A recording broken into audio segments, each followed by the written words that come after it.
As you've heard, I work for KCB, currently the Group HR Director at KCB, an employer who employs about 12,000 employees across the region.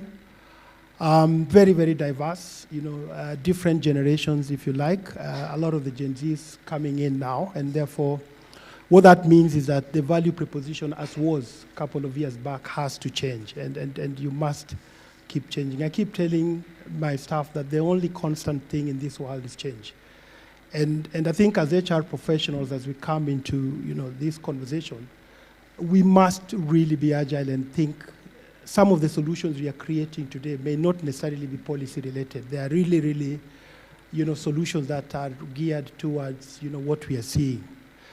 The other thing I normally look at is before I get into the whole talent space is, unlike the traditional HR where our role was pretty much to focus on people, today it's really how do you support the CEO, the MD to drive the organization. And many of you who have strategy, I believe one of the core pillars in that particular strategy is people, because you must define where you want to go with the people agenda. And we are the custodian of people. Now, what is really talent? Talent is making sure that at any one time, the organization is well placed or have the right resources, the right people, with the right tools to actually help you achieve where you want to go. As KCB, two things that I think I'll add. The culture that you want to create, the environment that you want to create must be one that is empowering employees to do or to realize their full potential as much as you can.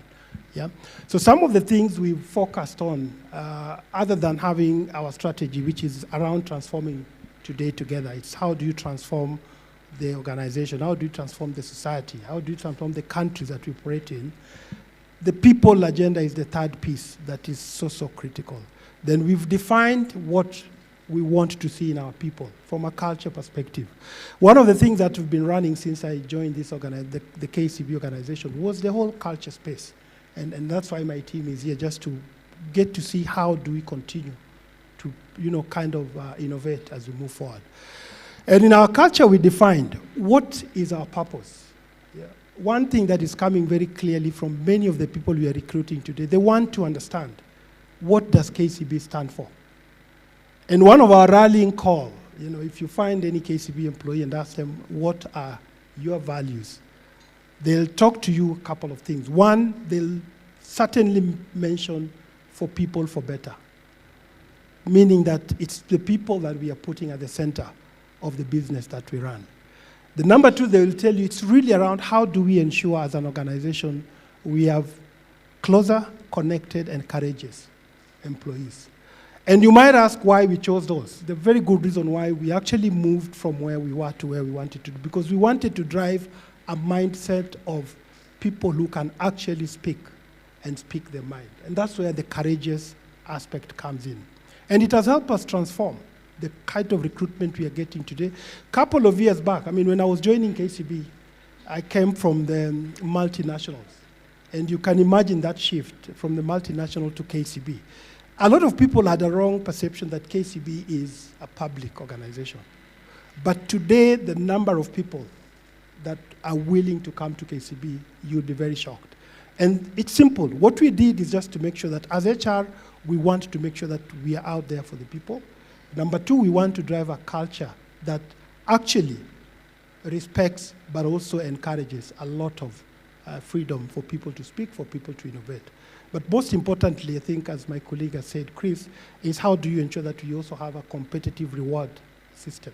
So it's a holistic kind of value proposition that you must start to think to create. And there are many things that as an organization we are doing to ensure that we are not only attracting, but retaining the best talent. I had a number of my employees who left last year when things were very difficult. And when you want to know that you are a good employer and you've had an impact is how many of them actually wants to come back. After 6 months, after 1 year, how many of them are calling to ask you, do you still have this space for me? Can I? Either directly or through proxies. Yeah? And it's all around what are some of the things you're doing. So we are very robust at the recruitment level. The amount of screening we do, very clear. We are very, very for lack of a better word, very open in how we do it. It's very, very transparent process.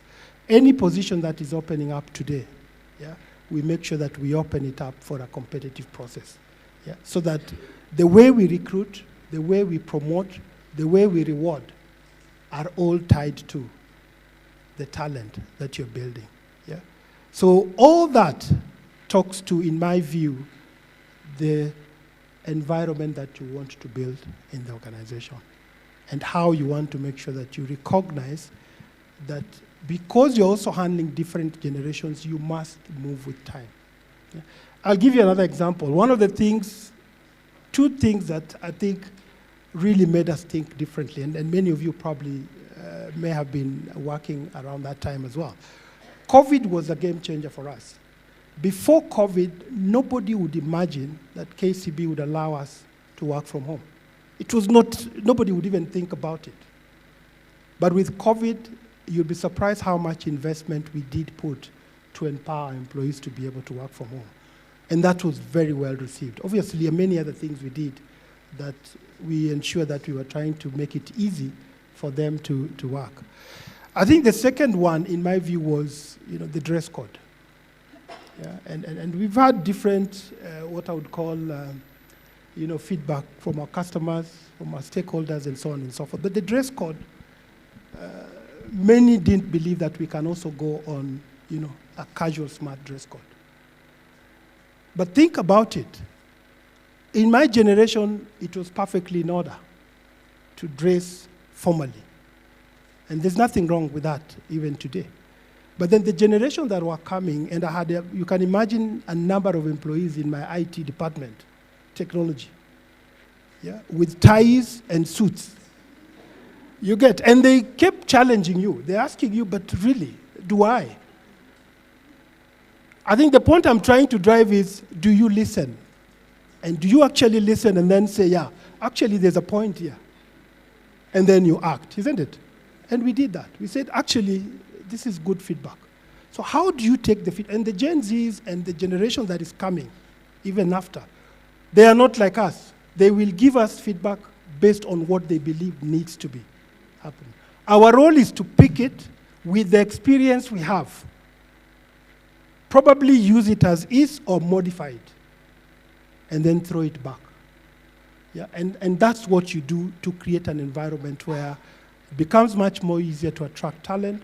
It becomes much more easier to grow that talent and try to push them. Finally, one of the other things we are now doing a lot, and you will see this because some of these are public information. Since I joined, I think we have had internal senior promotions, something that never used to happen. Because what used to happen is anytime a position comes up, we will go out by default to get people to come on board. Nothing wrong with that. Perfectly okay. But we changed that narrative and said, you know what? Why don't we start to build internally? It's much more cost effective. It sends the right message to the organization, and it actually fast track your speed of execution or speed of recruitment. And since I joined, our CEO is an internal candidate, understands the organization. Our MD Kenya is an internal candidate, understands the organization very well. Our CRO has just left, Group Chief Risk Officer, filled with an internal candidate. Group Shared Services filled with internal candidate. Of course, we will fuse with external. But what am I saying? If you want to retain talent, you must make sure that you're also creating opportunities for them to do what? To grow. But you're also sending the message that I trust you. I trust you, and I will do what? I'll hold you to account. I'll throw you in the deep end. I'll support you. But you must get it right. So those are some of the things, actually, as part of, just to add to what Chris did. Thank you.